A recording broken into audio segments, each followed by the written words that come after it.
on the mistaken belief that we were together on the platform of unity and continuity. Nagkamali ako, kaya hinihingi ko ang patawad ninyo.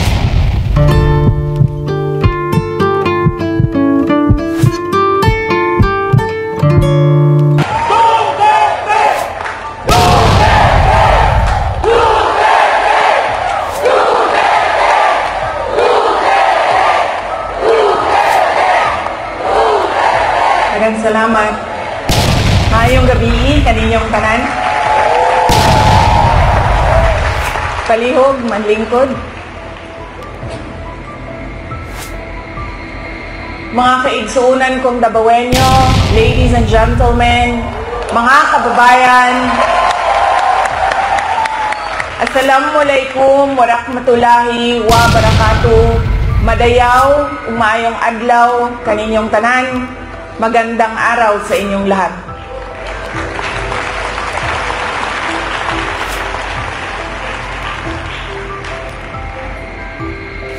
Unahin ko po muna ang aking mga pagpapasalamat. Una po, ang aking pagpapasalamat sa Kingdom of Jesus Christ sa inyong paanyaya sa akin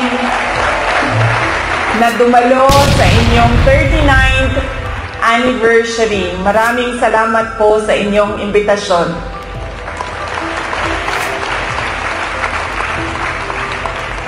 Pangalawang pagpapasalamat ko po ay mula po sa akin personal. Ang pagpapasalamat ko sa tulong ninyo, sa kampanya ninyo, sa suporta ninyo at sa boto ninyo para sa akin nung nakaraang halalan ng taong 2022. Ang susunod na pagpasalamat ay mula sa akin pa din, personal din sa akin, ang pagpapasalamat sa inyong lahat sa suporta ninyo sa aking trabaho noon sa Department of Education at patuloy na suporta ninyo sa aking opisina, ang Office of the Vice President.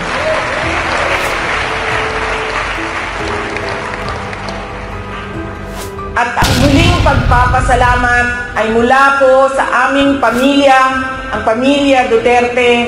Napakalaki ng utang na loob namin sa inyong lahat, mga kababayan, sa pagkakataon na ibinibigay ninyo sa amin na makapaglingkod sa ating minamahal na Pilipinas. Maraming salamat po.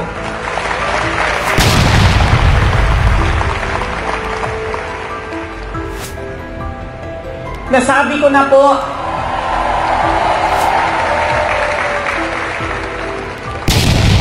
unahin ko po muna ang mga naririnig ko at narinig ko rin na nasabi ng membro ng Kingdom of Jesus Christ na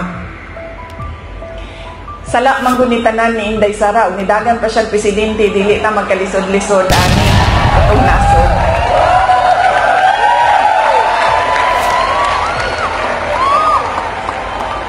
In another forum, I will thoroughly explain myself kung bakit ganon ang nangyari at ganon ang desisyon ko. Pero sa ngayon, hinihingi ko lang ang patawad ninyo na nagkamali ako.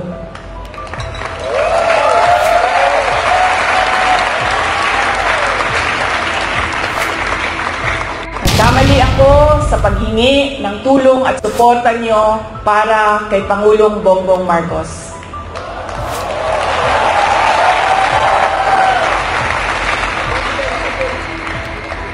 I was on the mistaken belief that we were together on the platform of unity and continuity. Nagkamali ako. Kaya hinihingi ko ang patawad ninyo.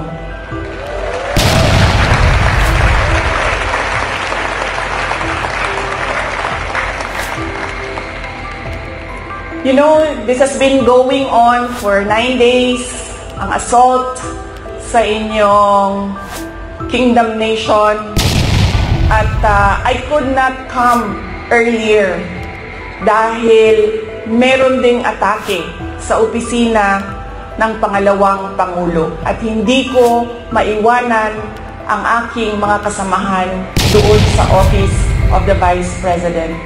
But always remember na wala man ako lagi sa mga masasayang araw ninyo, pero nandito ako lagi sa inyong kalungkutan. I will always be with you in your darkness. Bago ako pumunta dito, doon sa Manila, sinabihan ako, huwag kang lumapit sa KOJC dahil talo ka dyan. Kalaban mo administrasyon, kalaban mo dayuhan na superpower. Sabi ko sa taong nagsabi sa akin noon, walang contest, hindi ako matatalo. Walang kompetisyon, bakit ako matatalo? They may be a minority,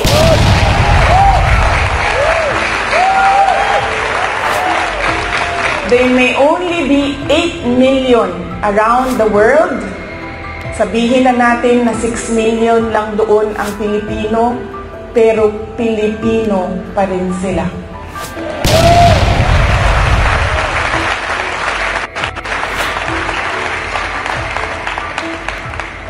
Noong ako ay naging Vice President, isa sa lagi na problema natin, hindi lang dito sa Davao City, but sa iba't ibang lugar ng Pilipinas, ay ang disaster response.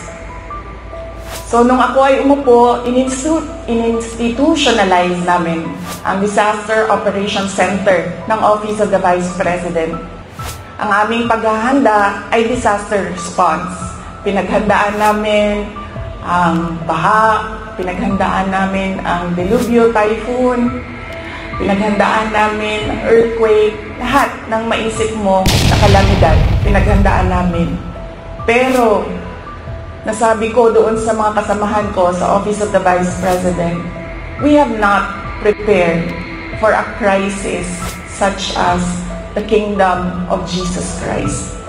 So anong sabi ng libro natin dyan sa Disaster Operations Center? Ano ang dapat natin gawin sa krisis at disaster na ito? Lahat sila walang masagot. Kahit ako matagal, ako nag-isip kung ano ba ang response namin. Because this is a crisis. It is a disaster.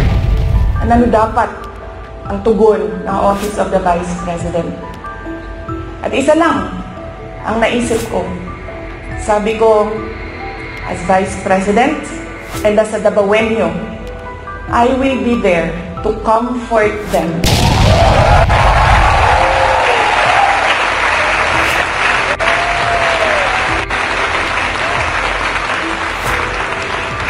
I have a moral obligation to assist them if they feel that they are persecuted. Kahit kukunti lang sila, trabaho ko yan bilang pangalawang Pangulo.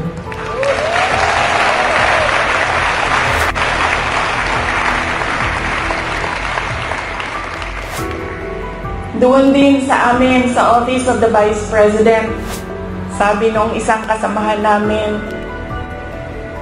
doon sa USEC namin, sabi niya, USEC, ano bang matutulong ko kay Inday Sara? Naaawa na ako sa kanya.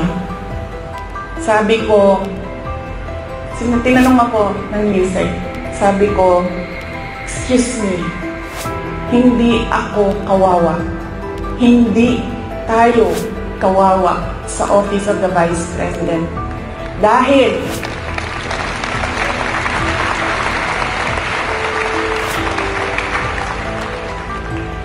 tatlong beses tayo kumakain araw-araw.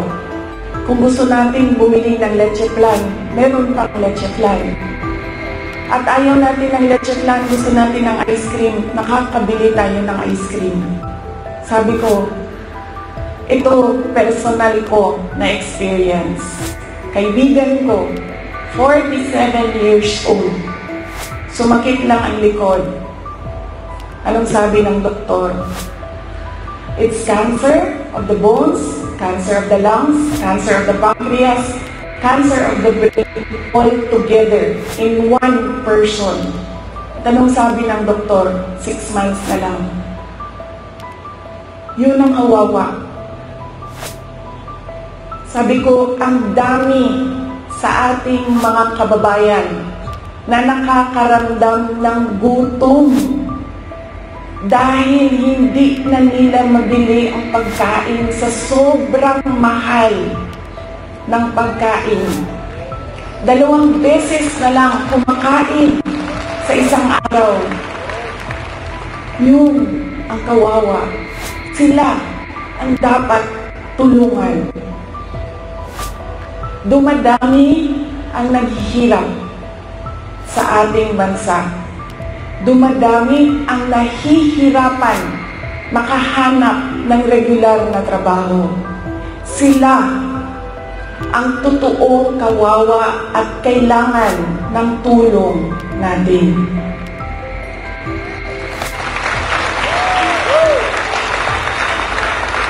Ilang beses sa pag-atake sa akin, paulit-ulit ko sinabi, magtrabaho muna tayo. Because we owe it to our countrymen, because we made promises on stage, in front of everybody, na we will do something for our country. Paulit-ulit yan. Noong 1 taon, hanggang ngayon sinasabi ko, magtrabaho muna tayo. Mas maraming nangangailangan ng tulong kaysa mas interesado sa politika.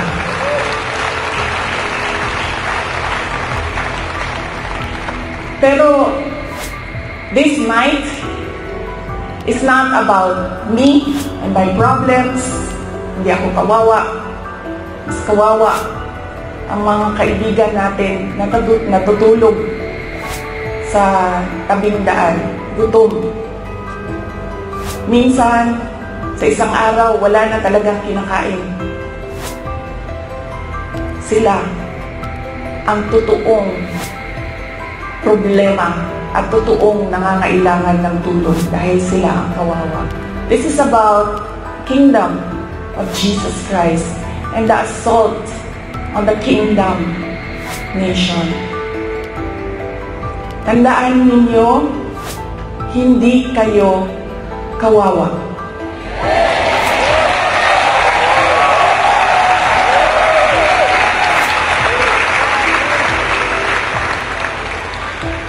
Tungod kay ang langit nung amahan naa permi kaninyo.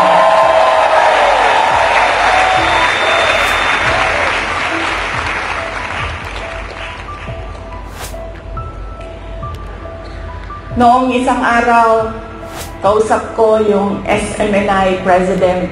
Sabi ko sa kanya, Sir, bigyan mo ako ng update sa mga tao. Sabi niya sa akin, 3,000 kapulis, 4,000 kapulis, 5,000 kapulis, ilang ipadala din sa Kingdom Nation.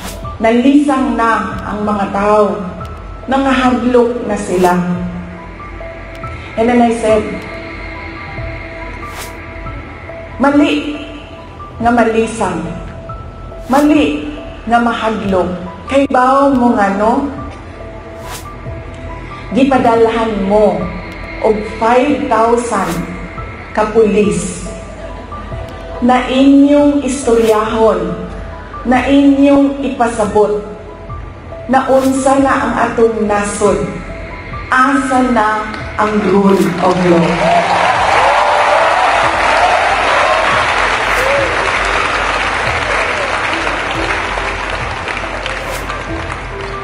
Ipadala sila dinhi para hadlokon mo. Gipadala mo sa Ginoo para pasabton sila.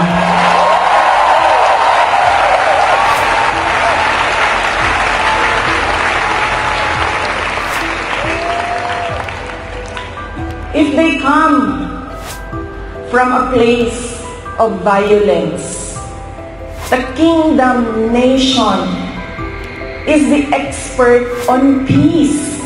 Kaya mo, anak. Dabaweños are peace-loving Filipinos. And in fact, dili lang Dabaweños, because the kingdom nation citizens can be found all over the country and around the world.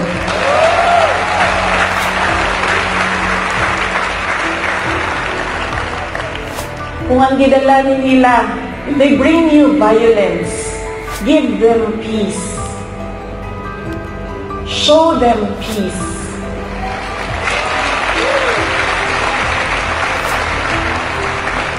Make them understand that this is not about me and you. This is about the abuse of power and the assault on the freedom of religion.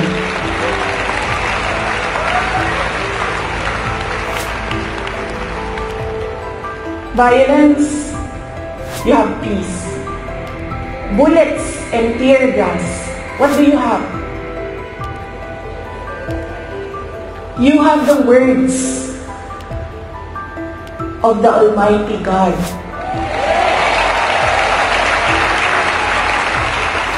You have the Bible. Padalhan mo nila og bala, tirahon mo og tear gas. Preach to them the words of God.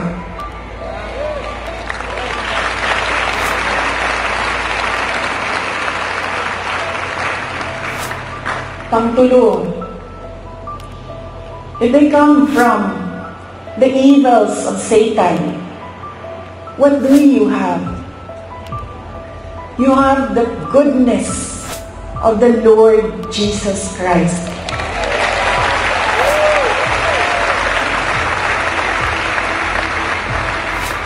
And always remember, kahit saan ka man pumunta, lahat nagsasabi, good triumphs over evil.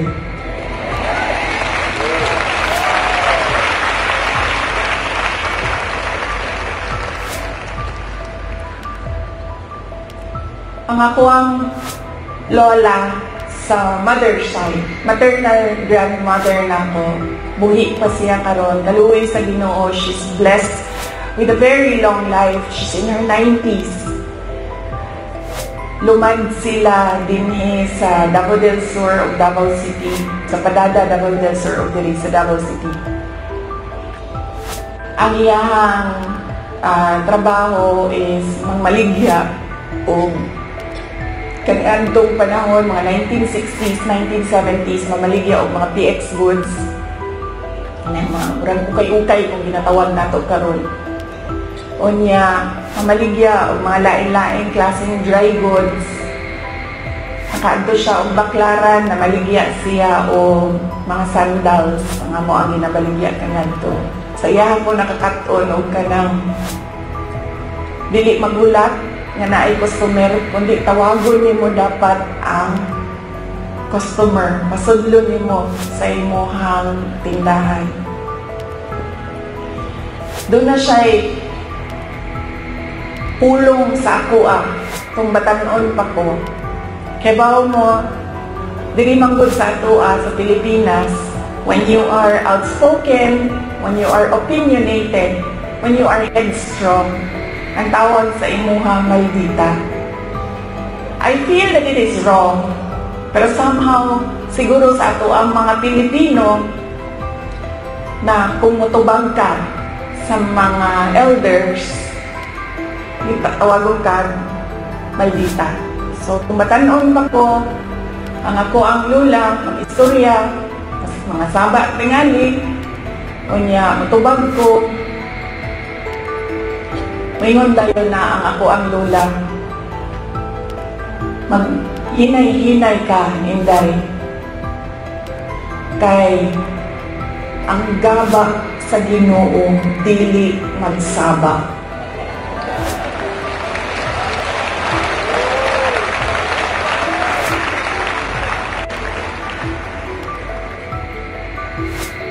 Through the years, while I was growing up, mo ginako ang pahinumduman, ang gaba dili magsaba.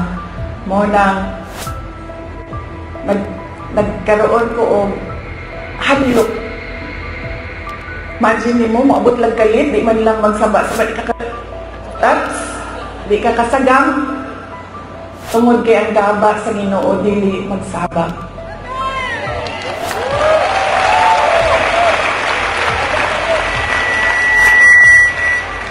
Motong kaganina, I know,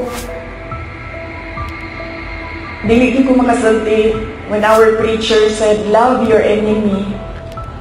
Nag-anak lang yun ko.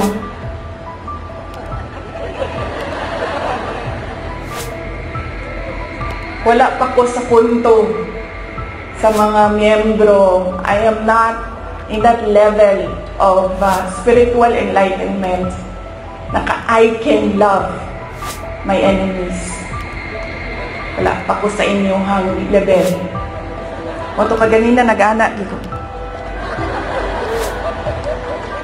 Para di ko makasala.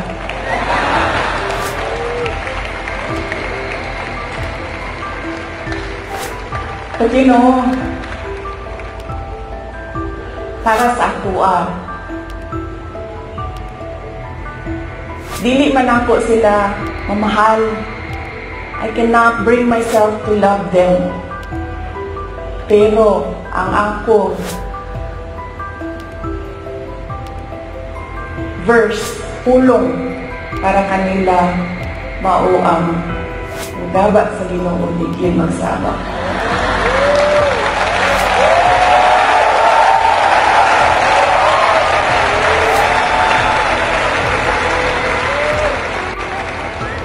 Maula siya ang prinsipyo sa ako ang lula ko rin. And God will take care of you all the more because, come on, you can love your enemies. You can forgive. So you will gain victory.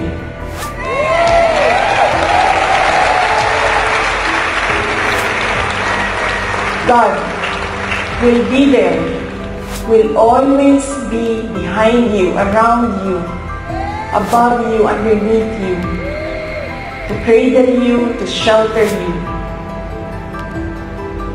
Because you know His power over all of us.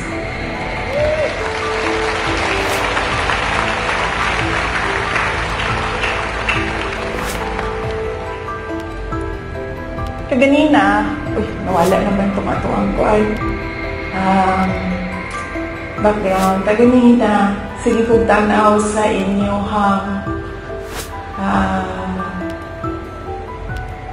wall. And then, nakabutang dito, 39th anniversary. Nakauna-una ko na sa pagtuo sa mga inchik, malas magunang 9.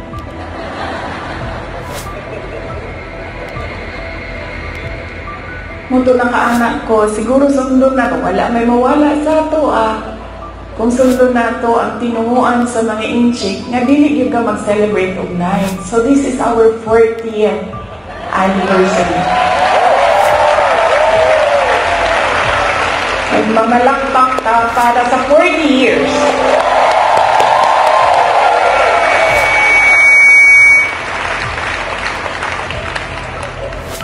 You have come a long way from 1 to almost or approximately 8 million around the world.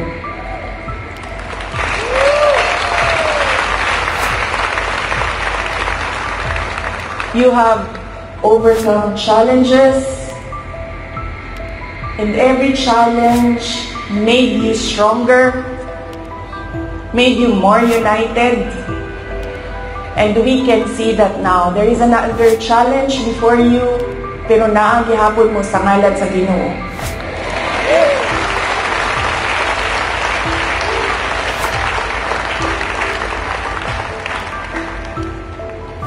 O sa tanaw nako, sa kadaghahan, sa kalisod, o sa kadaghahan sa pandaot, o sa kadaghahan sa dili pagtuo sa inyo ha, o sa kadaghahan sa kanang kansyaw ba sa inyong pagtuo. I think you will reach 100 years or more.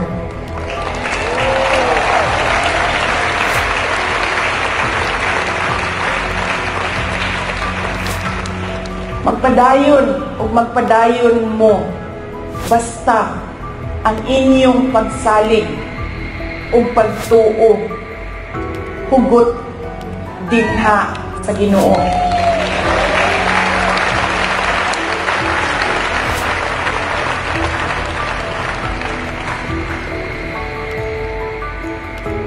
During COVID, it was a experience as mayor.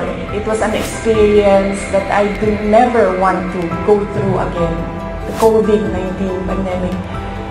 Dili na ako ma-explain sa inyo ang kalisod atong panahon na to. Nga doon na yung mga gipangayo sa imuha nga COVID-19 response. Pero walay budget ang syudad para punduhan ang mga projects para sa COVID-19 response. Daghan kaayo. TTMF, PPEs, suporta sa mga frontliners, health workers.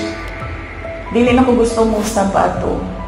Pero doon ako'y mensahe sa mga Dabawenyo, maupod ang mensahe nako sa inyo karon.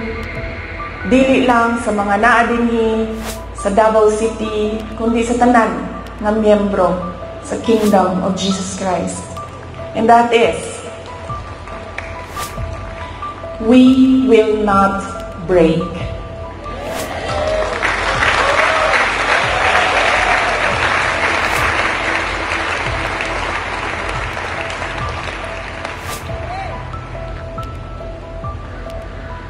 On my way here, kaganina, nag-ingon ko I will leave you with a verse. And nangita ko o verse, butang na ko dito, of being afraid. Nandun ay isa, on top of the list, which will guide you, which will guide me, which will guide our countrymen through these dark times of our nation. And that is Psalm 23, verse 4. Even though I walk through the valley of the shadow of death, I will fear no evil, for you are with me.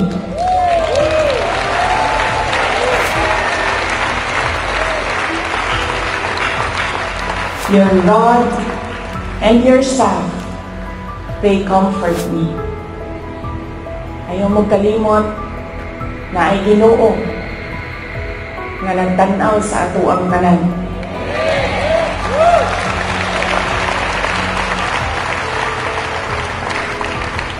Og ang iyahang gaba, pili magsaba.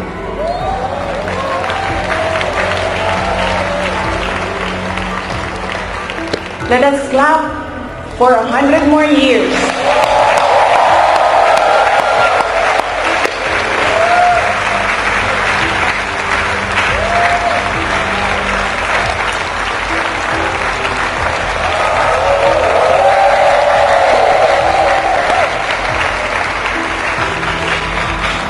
Ulitin ko ang aking kasiyahan na makasama ko kayo sa inyong 40th anniversary.